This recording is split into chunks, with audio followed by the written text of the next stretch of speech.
anxious to step through the gate again, Major? Yes, I am. We all are. Would you like us to bring back anything special? No thanks. Groceries, new outfit, flatware? No, just yourselves in one piece, please. Dial it up. You safe.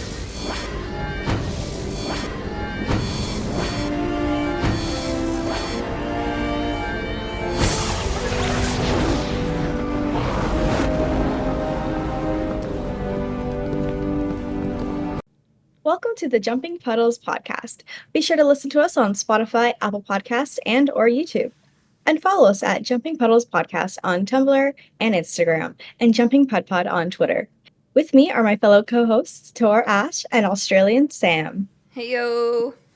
Hi! Morning. We did it! Hey.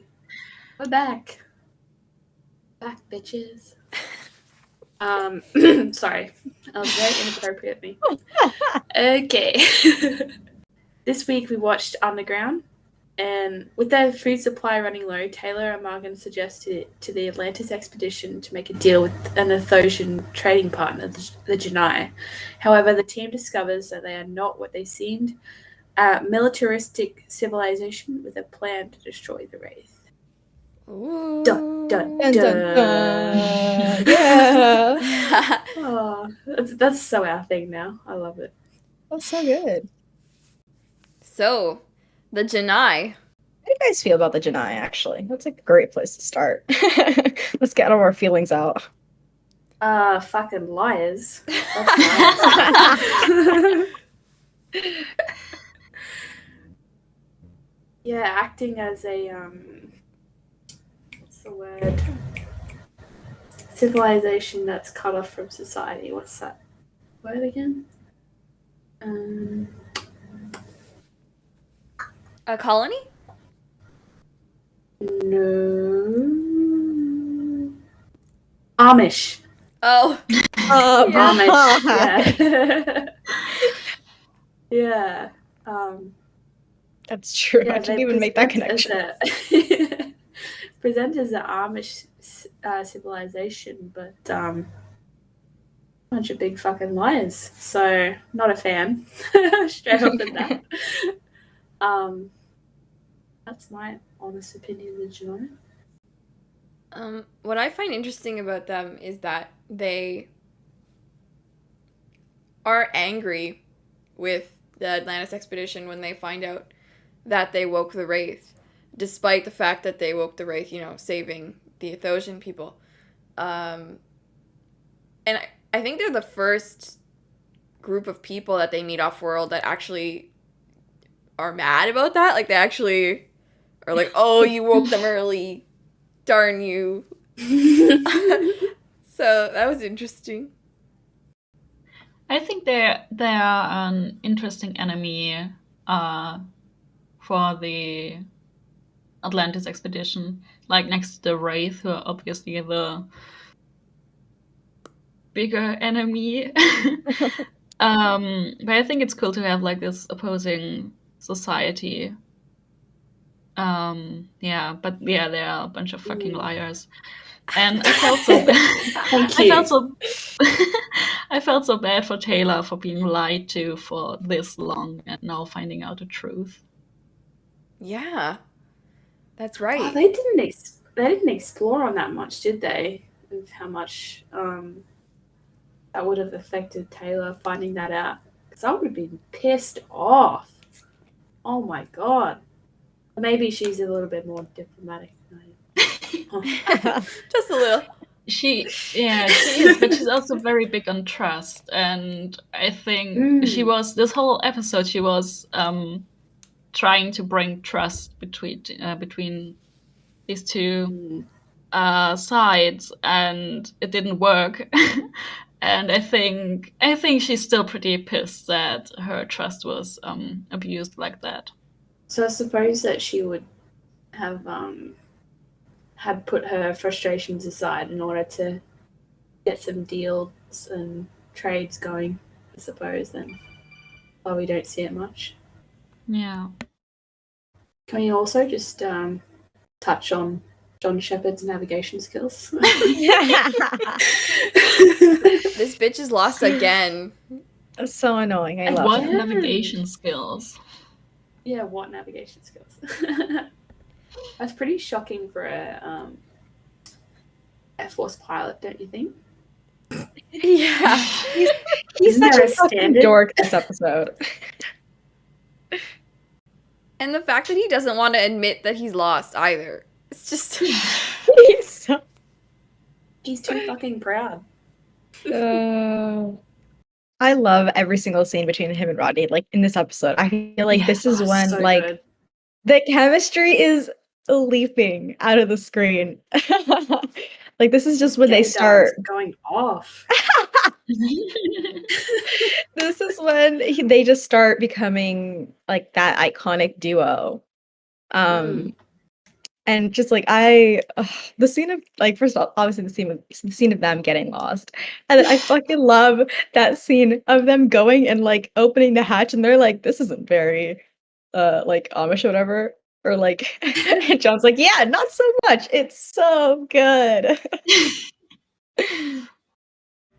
The banter jumped out this episode. For sure. Like their chemistry is insane. Like they hit gold when they combine the two characters together with like the actors and the performance. Fucking A. I particularly love the scene where they're getting interrogated and Oh, yeah. Rodney's like, yeah, I know how to make an A-bomb. And John does the most uncomfortably aroused shimmy in his seat. And he's like, I knew someone would bring that up. you know how to make an A-bomb?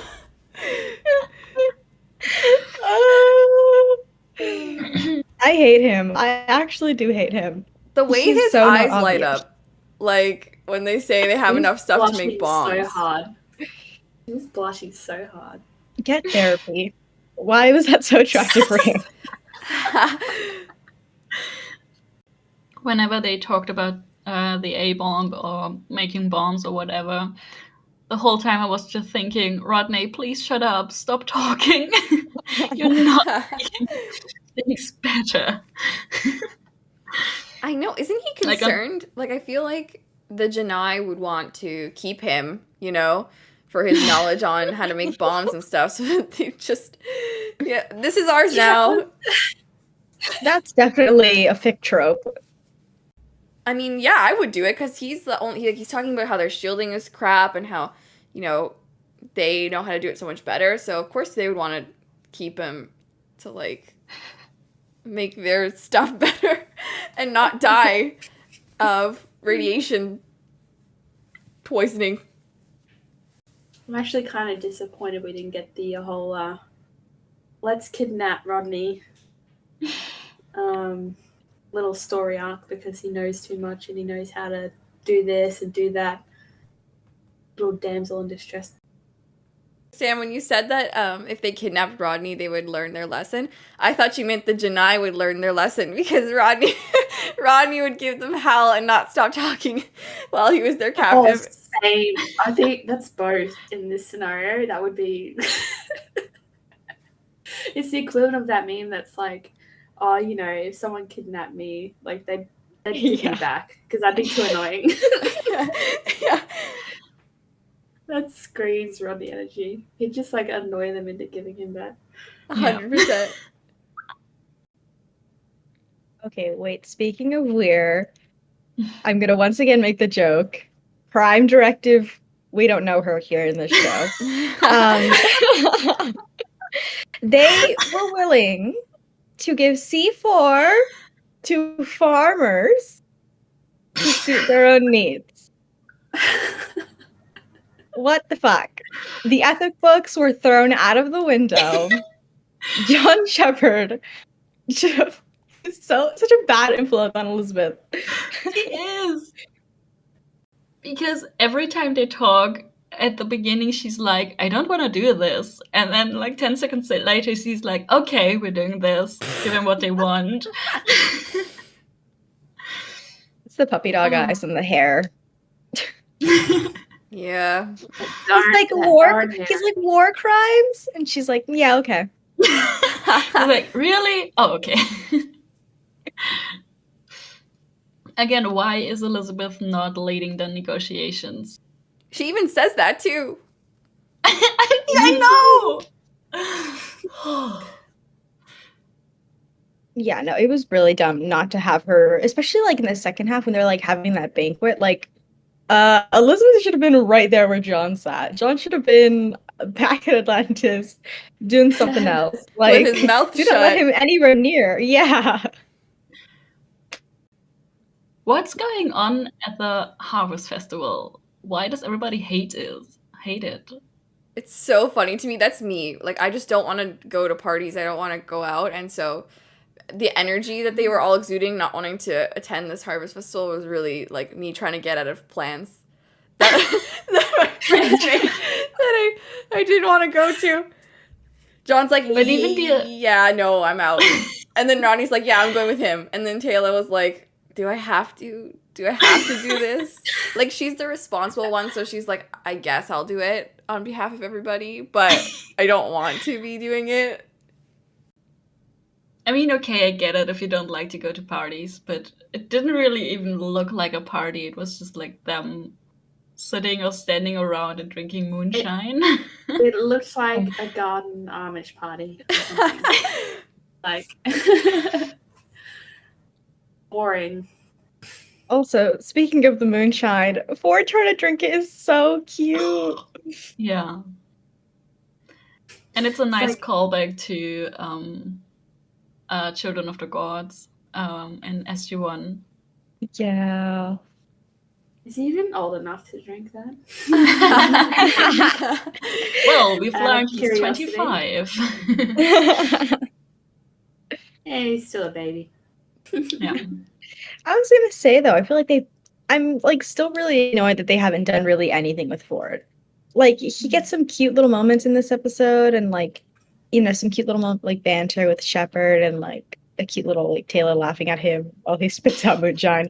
But like we haven't gotten anything about him. I feel like he's very much the background character. Like if you switch him out with a regular Marine, it would make zero difference. Yeah, which is unfortunate. I did love the Get it? scene where he blows up the C4. He's like all excited to to blow the stuff up. It's so cute. But besides these like little moments that you probably wouldn't notice unless you were paying attention like us, yeah, there's not really a lot of character, like him as an individual building. Like he didn't have his own arc episode. Yeah, like we don't really know how he feels about this stuff. You know what I mean? Like in Childhood's End we had like John going through whatever he was going through, like seeing these kids dying and stuff. And then in Suspicion we saw like John and Rodney getting upset about Taylor, but not a lot of like Ford having emotions. I feel like so yeah, it's weird. It is weird. Especially because he's part of the team, like the flagship team. Why doesn't he get his own episode until he's basically written off the show? I was gonna say, do you think they always intended to replace him with Ronan? Or was it just a matter of like they weren't happy with how his character was going and fitting with the team, so they decided to replace him? Like, was it something to do with that acting? Like, what do you guys think? I think what I've heard, because I know he's a really good actor. He was in something recently that was like really like well received. But unfortunately, I think it was canceled after season 1. But he was in it, and apparently he was really good. All the best shows are. Yeah. But from what I've heard from like the writing and stuff, Sorry, I just realized no, that's it's okay. Sorry. From what I've heard about the writers and stuff, apparently like it just wasn't working because you can tell in the first season, like Ford is supposed to be like the military guy, so that means John has to be the one to be like the rash, like, okay, I'm gonna run headfirst into a thing, and then they're kind of like, that's not working, like he shouldn't be that character. So they needed someone like Ronan to be more of like the fight first, ask questions later. So Shepard could pull back and be like, no, wait, let's think of this like critically. So they couldn't do that with Ford because he was such a military guy. They tried though, I think a little bit when they started making him more like crazy when he gets like command, he gets a little more like stiff or whatever. But I think that was like the main reason. They were just like, no, like Shepard is so he's a little too like eager to run into these fights and stuff. Like it doesn't make sense or whatever. Okay. That makes sense. Yeah. I mean, it sucks because I think he's such I guess we'll find out if we get more of him later. I think we get a little more, but I feel like it's not until he goes full on like crazy Ford that we get more of him. But even as I love Crazy Ford. I think he could have stuck around. It would have been like an interesting like kind of storyline for longer than those few episodes that we do get. He definitely should have come back. That for sure. Like yeah. The whole like MIA thing.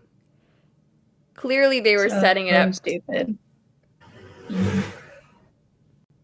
Don't quote me on this. But I think as well they actually promised the actor when they wrote him off that he was going to be in like I think a total of like 5 episodes after that, but they like literally like cheaped out on it because I think the 5th episode was just that really quick cameo in season 5 or something. So that doesn't count. Wait, he's in season 5? For like a quick cameo in like the beginning, like Shepard's like hallucinating and sees like Ford being like, "You let me down" or something. Oh, of course, yeah, right, Catholic Guild John over here. But so yeah, that it gets it kind of sucks. I do feel like he deserved better. I think definitely. And I want to take the second to thank fans of the show who, in writing fic and stuff, really expand on Ford. I know a couple writers who make him a person and make him really like flawed but real. And just I'm so thankful that people care about this character enough to carry them through their potential, So thanks, you people out there. 100%. Thank you guys. Yeah. Any fic writers, any Atlantis fic writers, but especially Ford ones. Thank you. Yes. Mm-hmm. So what else happens this episode? So we get introduced to the Janai. We learn that knowing how to build A-bombs. Can we talk about that introduction scene? That when Taylor introduces them. Yes. Why is it that whenever John speaks, just normally, people immediately assume like he's a hound dog? Like he just hound dog. Like, what is it about him that people are like, that guy's a predator? Like, he's preying on a child. Like, what? Maybe because it smiles. I don't know. I think it's the sunglasses and the wheat. Yeah, he looks. Yeah. So, very suspect. The all black, and he's just kind of like he's so cowboyish. He was like, "Yeah, hey, like, oh, you must be proud," and the dad was like, "Excuse me," and John was like, "Oh no, wait." Like the fact that John, he had your to cowboy diplomacy doesn't work here. Clearly not. Wait, how does Rodney put it in harmony? I made a good set of it the other day. His devilishly good looks. That's probably it.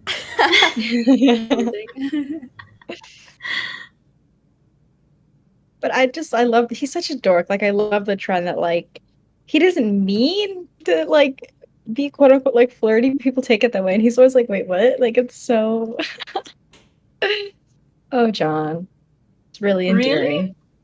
They interact once with Rodney as well, so it's a really fun dynamic too. Because Vala thinks Rodney thinks Vala's making fun of him because he makes like some reference to dogs. I'm like a Chihuahua, and she's like, "No, wait, what?"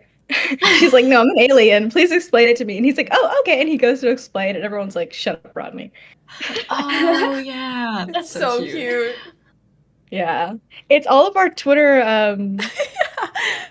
headers and profile pics. It's that scene of Rodney, Paula, and Shepard sitting together. Oh, Iconic. that's cool. Hmm. How long do you think they have been on Atlantis now? Because we know that their rations are almost all used. Um, Are we right to assume it's been a few months? I want to say less than a Yeah. year for sure, and more Yeah, than 3 Yeah. months. definitely. So Yeah. somewhere in between. Yeah. I was thinking maybe 6 months because I mean they had limits to what they could bring to Atlantis, so maybe they said like, yeah, they haven't found our food source after 6 months. Then they probably won't. Yeah. Yeah. Like, did they have like a backup plan of returning to Earth if they couldn't find a new food source? Like what? Like were they actually like trying to grow food inside Atlantis as well? Like Well, see, that's what Fic handles better.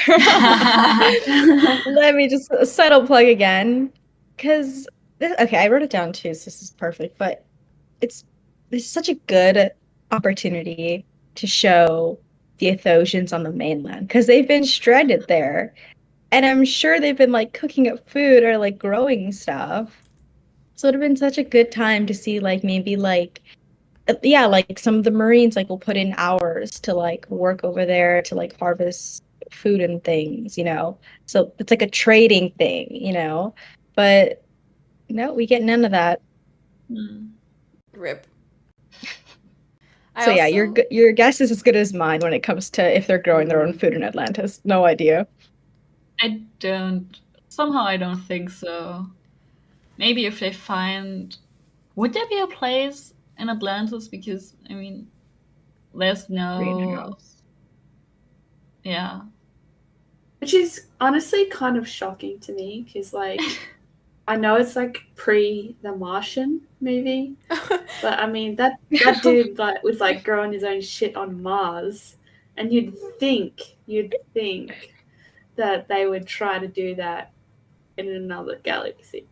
Like I don't know. Maybe it's just me. They have botanists too. Like okay, I know botanists aren't exactly farmers, but they have like Katie Brown and like Parrish. Like I'm sure there was some pressure there, like, okay, make us some food. But yeah, we don't get to see any of that. That would have been cool. Yeah, and it makes you wonder, like, the ancients, didn't they have, like, a sustainable food source in their city? Like, wouldn't they think of that? They need to That's eat. so true. Especially while they were besieged. Yeah. I suppose my question is, did they eat? Oh? I mean, they weren't ascended yet, so I feel like they would have to. It's true. You'd think. Yo. And I just... Fish. Oh, questions like coming up with right now. We need answers.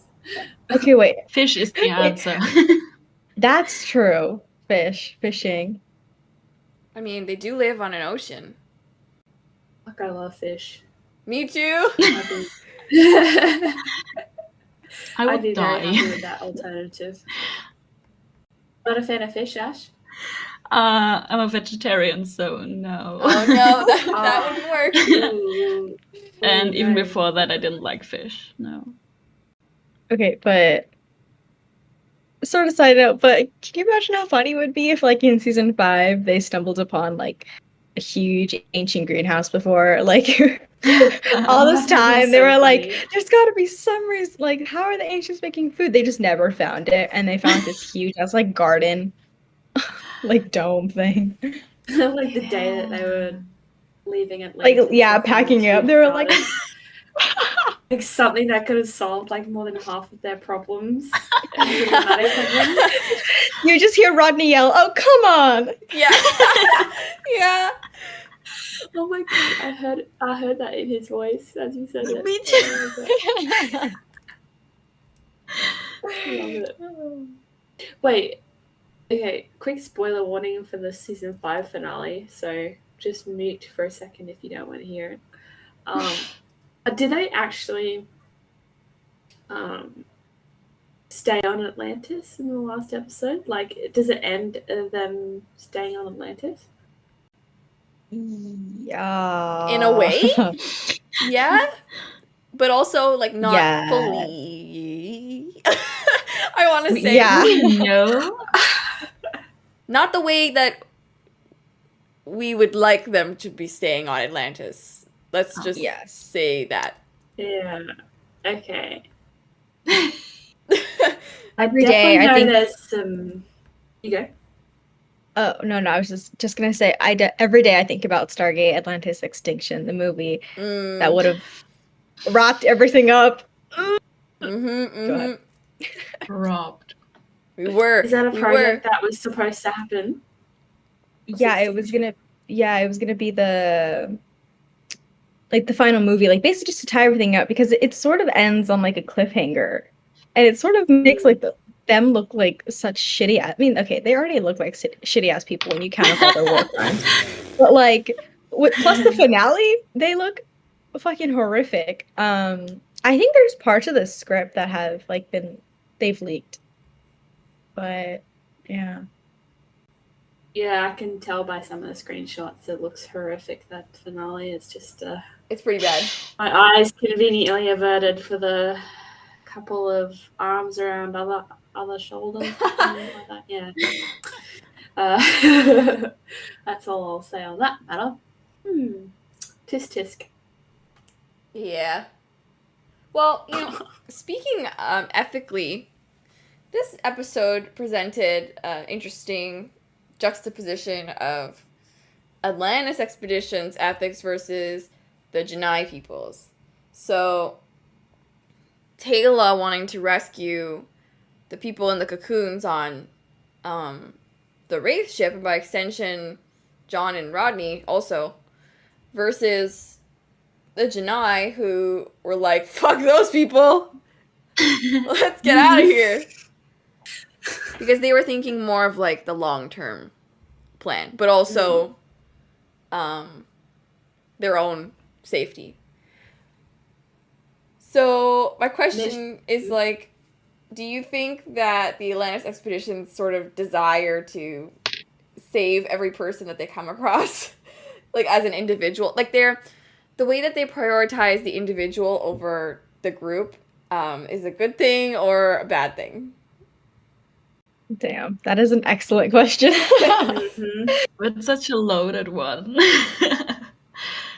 I don't think there's a right answer. Yeah. No, definitely not. I'll say that I like that about them, and although they make shit ton of mistakes and they're not the best intrepid explorers of this galaxy, I appreciate the way that they value the individual over the group, just because it makes their position as the quote-unquote heroes of the galaxy so interesting. Yeah, I have to agree with you there. Yeah, because the Janai are very mission first, moral second. Well, not even... Moral isn't even second, like, it's not even in the picture again, is it? But that also brings me to another point, where Taylor is talking about the Atlantis expedition to Sora, and she says, these people are bringing hope to our stars. And knowing what happens in the future is like, oof. Big oof and a big yikes for me. Do you mean just what happens to the Athosians or in general? The Athosians in particular, but also just in general. Like, they don't do very much for the Pegasus Galaxy at all. Yeah, wait, they are hope? Oh, baby. oh, baby girl. Oh, sweet summer child. I know, sweet innocent Taylor. She has no idea. Say, I was gonna say, can I fuck Sora? Kind of. Yes. Yeah. He's kind of the fucking. I mean, okay, a lot of the Janai suck, but like in like a Yeah. good way. And she kind of sucks in like a I want Taylor to beat her ass way. Yeah. Um, Woo. but everything about her is so annoying. I find Sora just Oh, like, second that. oh, I cannot watch her. Great It's- performance. It's almost Like even her smarmy. face when she gestures, Yeah. like her face, I just want to slap it. No, and like none of the Chennai can like take accountability. Like, No. girl, like skipping to the Oh. end, they just blame Taylor for what happened to her dad, and it's like obviously Taylor had nothing to do with it. And the thing is too that it's Taylor. They know her. They've been trading with her and all this stuff for how many years? And they turn on her so quick, and they're like, "You must have killed him." Like, are y'all stupid? Oh, I thought that Cowan was just straight up lying when he said that Taylor. Did he say that Taylor killed him? Oh shoot! Now I can't remember the exact. I think he was asked, maybe I'm wrong, but I think he was like asking her, like, oh, like now we have Taylor here. Let's ask her, like, what really happened. So I think he's insinuating that she did. Yeah. I'm not sure, though, entirely. Yeah. But And in that case, I'm not sure if he's just ignoring the facts or if he is just, lying like Wanted he always drama. does. Also, hi, O'Brien. I know, I recognized him this time. I was like, oh my God. Hey, bestie. I love you in TNG. Just watched Yeah. your wedding. And then in this one, he's like the worst. Yep. Yeah, it was so funny because I watched Stargate before Star Trek, and then I saw him in Star Trek, and I was like, "Hey, that's Cowan, that's the Janai, and that's the idiot." And now I've been watching a lot of Star Trek, like TNG and Deep Space Nine, and he's in both of them, and now it's like it's reversed now. But yeah, Taylor did nothing wrong. No. Tara's totally fucked up, like Sora's father. He's such an idiot. Sorry, but Speak your truth. he's Say it. Second no, that. we don't want to. We don't You're want right, to you raise should say it. behind them, and then he just shoots the guy that's asking for help, and Yeah. Just a slight. Yeah, he's psychopathic objectively a horrible tendency. person. You know? If I was gets me- Taylor, I'd walk right up to him and be like, to be honest, your dad's a piece of shit. I'm glad he's dead. I'm so looking forward to seeing Taylor kicking Sora's butt in not the next episode, but like in 2 or 3 episodes soon. Yes. I'm really looking forward to that. It's gonna be good. Speaking of the ending, I wrote down I kind of wish that like Atlantis actually hadn't won this one. Oh, interesting. Because I don't know, I think Atlantis is so much more interesting when they lose. And they lose especially in this often. situation, they lose often. They do, especially season 1, which again, why this season is just so good. Why it's like, I almost think it's like a 10 out of 10. I mean, some things, obviously, some small things kind of could have been done differently. But anyways, I don't know. I think it would have been so much more interesting because, again, I think it would have just proven like the whole ethics thing. Like, okay, you can't substitute. You can't just be giving out like C4 and like doing all these like war crimes with these people that you don't know. Like, I think it would have reinforced that idea. But instead, of the end, they're like, "Ha, we outsmarted you. Time to go meet the next culture and give them like more weapons." Like, Yeah, there would have been. You're right. There would have been consequences to their dumbassery in this episode, and then maybe that they wouldn't repeat their, let's say, kindly mistakes in the future with other civilizations. So yeah. especially to the Janai too, if they lost, it'd be such a big blow because we later find out that like their plan would have never worked because there's like 60 or something, like more ships or something. So it would have been devastating for them to lose. I mean, they probably wouldn't know that, but like they would have maybe like heard through the grapevine, like, oh yeah, no, like the Janai were like wiped out, or like they lost half their people or whatever, and it would have been like, damn. Anyways, Moving on. Double loss for Atlantis. Can we take a moment of silence for Taylor's wig? I was just about to bring that up. Thank you. Moment of silence. Moment of silence. What is that? What is that? Like, please, someone explain how they can go from beautiful red, cool hair to whatever the hell that was. I know. Everything about the cut is just horrific. It's like a mullet from the 80s. And like she had such like she was like ginger before. Like who dyed her hair? Did they have box dyed in the Pegasus? How the fuck did she do that? Like where the fuck is the nearest Sally's like that she can just pop off to?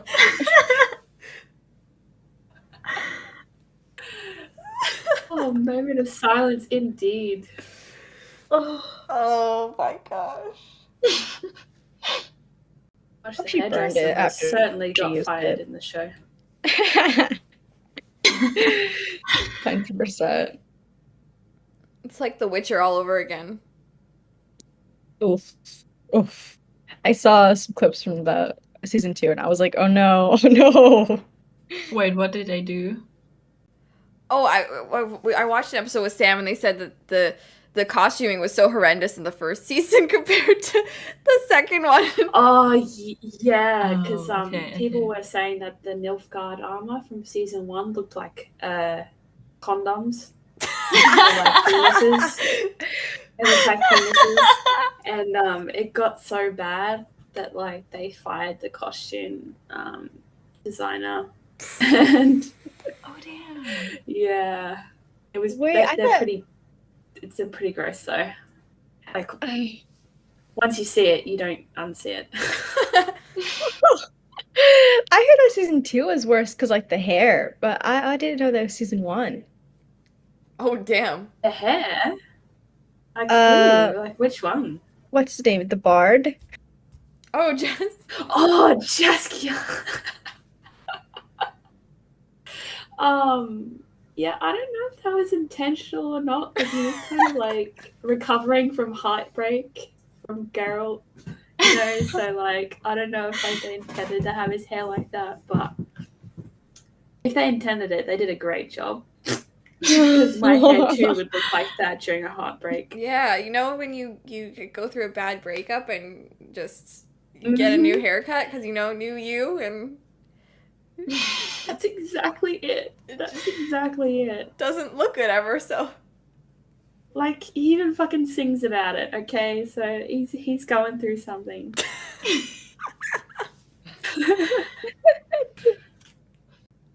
the hair is a visual representation of his inner turmoil. His struggles, Aw. yeah. Oh, my poor man, Jaskia. I've only seen him like one time, but he deserves everything in the world. Oh, I wholeheartedly agree. But speaking of hair and looks, Elizabeth at the end of this episode was fine as hell, man. Wow, that A+. What the heck happened? I wrote it all Wait, in wait, caps. Elizabeth in blue tank top and jeans, and I just thought about why she was wearing a casual like outfit. She was getting ready for her date with Taylor. Yup, that's right. Okay, Oh my it was their first God. date. Oh. Yes, She's yes. like losing her mind right now. Yeah, I had She to looked point so it out. good. She did. Yeah. I love the color on her because we're so used to seeing her in red, so seeing her in blue is really nice. And arms. Arms. Arms. And her hair was so cute too. I know. And they then like make references too, like when she leaves, it's like I think Sam once goes on the balcony, or like he's up there alone, and it's like, Oh. yeah, that hurt me. They have a lot of balcony scenes, right? Like, Yeah. not a lot, but it's like recurring. Also in Before I Sleep, he gives her the birthday present on a balcony. yes, Yep. yes. Definitely enough to make a gift set. I can say that for sure. Oh, please do that, because I eventually one day I'm gonna need some Elizabeth and John scenes, so that would be very helpful. So you know what I'm gonna do? I'm gonna do that, but I'm gonna do it in true Tor fashion, and put the scene where he's by himself on the balcony at the end, just to really. No. Oh, Why? I like that Evil. she's sad. That's just So cruel. Oh, she is cruel. Oh my god. I can't even tell you, fucking forcing me to watch cancer episodes and shit. Like, Oh. she's insane. I have no chill. But in the best way. I'll say that. Okay, wait. Speaking of super funny episodes, how have we not talked about literally the best episode? Sorry, the best scene in this episode, and also maybe in the series. Like, this is the most iconic scene where Elizabeth is yelling at John and Ford because she's like, "I sent you guys out for food, and you guys are talking about making an A-bomb." And fucking, I love when Ford goes. He was like, "Well, they were already making them." Just like, what the fuck? Who am I dealing with? She is so done. She's so done. And oh my god, her sarcasm in this episode is just, it's amazing. Yeah, like the scene where John is like, "Oh, they're just using it to like clear logs. Don't you know that's really hard work?" And Elizabeth's like, "Yeah, because I do that on my free time. I clear stumps." Like,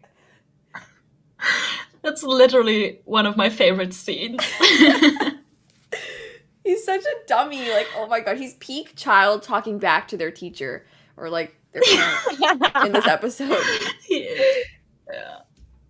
Also, sorry, not to backtrack, but really quick, because you kind of mentioned that like John hates going on like these food runs. There's that little scene, it's so funny, where Elizabeth is like, "Oh yeah, Bates got us food," and John's like so annoyed, and she's like, "It's not a competition, and it's a competition." Oh, It's a it is. competition for John. No, and she totally said that on purpose because she wanted him to be like, "Okay, focus up. Like, next time, get those freaking beans."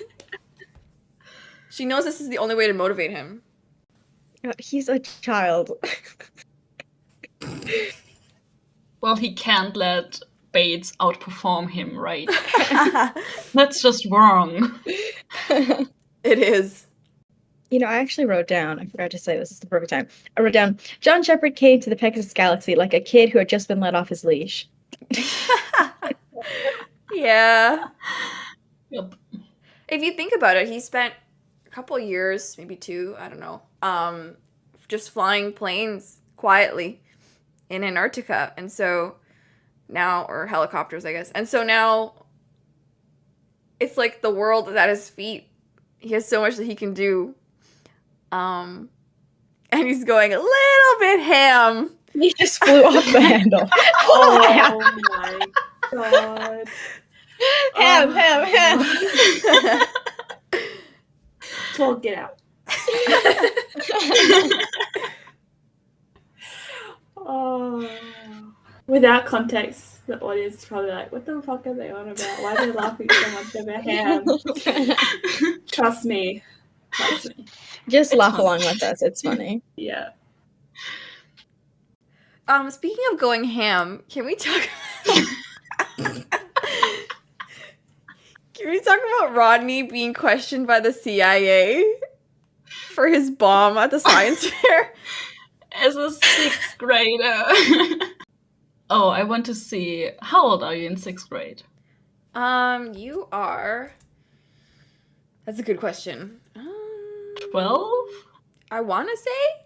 I think it's 11 or something. Yeah, I think 12 is 7th grade, right? Maybe. Yeah. Yeah, you that's could 12. be 11 or 12 in grade Okay. 6. Okay, I want to see 11-year-old Rodney being questioned by the CIA. And he mentions that it led to his first job, so it's making me wonder, like, was he always being contracted by the military or, like, government organizations to make weapons, like, his whole life? Oh. Wait. Child labor? Yeah. Okay, just the image though of Rodney being taken out of class or something, yanked out of class, and being interrogated. And I could just already tell he would be so fucking annoying, even as an 11-year-old. Oh, He would be worse. talking back. Yeah, way worse. No filter. No. I love it. Oh, man. Gosh, I would not have a fun time trying to teach him or control him. Oh, I'd give up so quick. I'd fucking quit my teaching career. Fuck that. Yeah, I don't know if I could do it. I know we were joking about it before, but Elizabeth giving John the go-ahead in the very end because she trusts that he wouldn't put his team in harm's way unless he, believed in the plan and thought that it would work out. Like, I love that. I love that. The trust that she has for him, how, I don't know, seeing him be a sort of competent leader is nice of his team, and just caring about his team in general. Like, she already knows him on the level, like, he would never put his team in jeopardy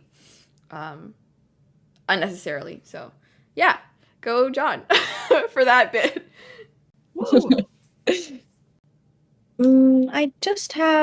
I had that one written down as well for his loyalty is coming out already so strong, and it's so sweet when he calls them like my team. Like, he's already so dedicated to like protecting them and like being kind of like a mama bear.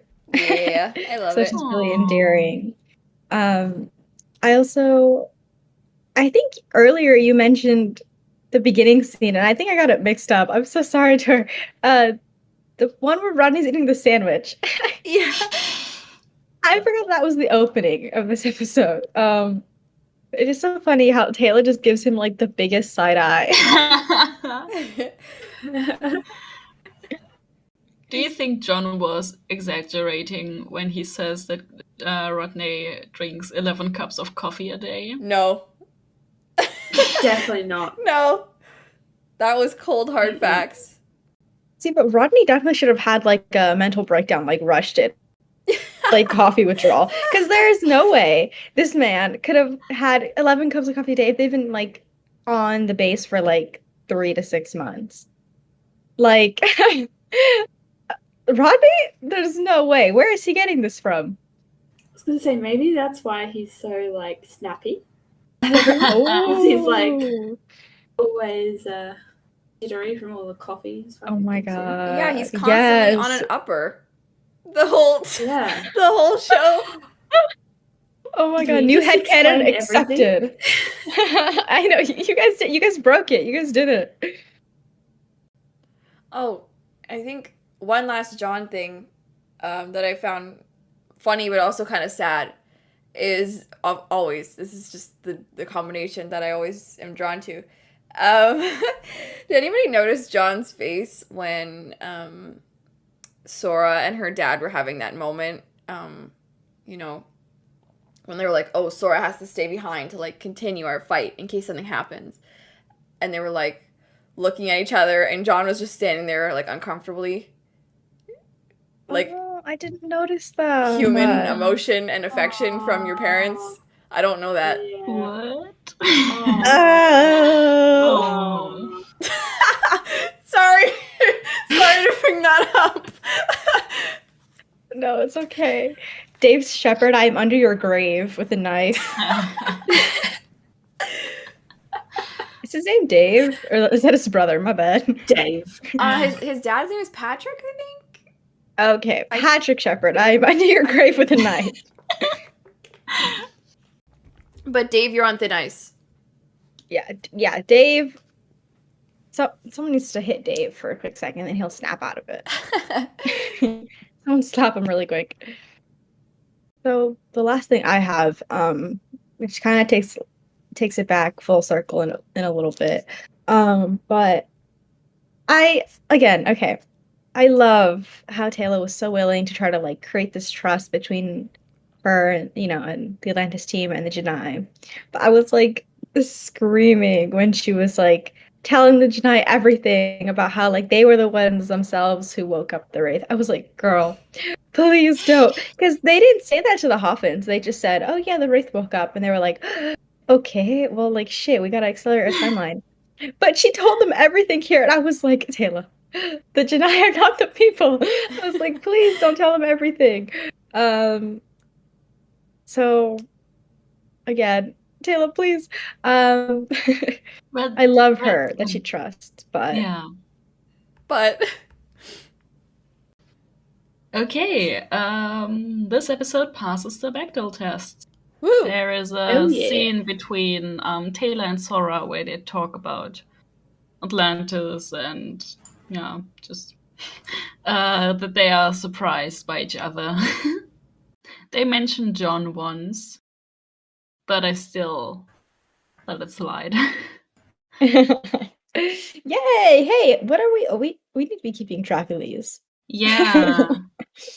Well, I was gonna say, what are we at so far? There's been like 7 episodes. Have we hit it for at least 3? I think we're like 3 or 4 episodes past so far. Not great, but could be worse. Nice. What do we have for behind the scenes stuff?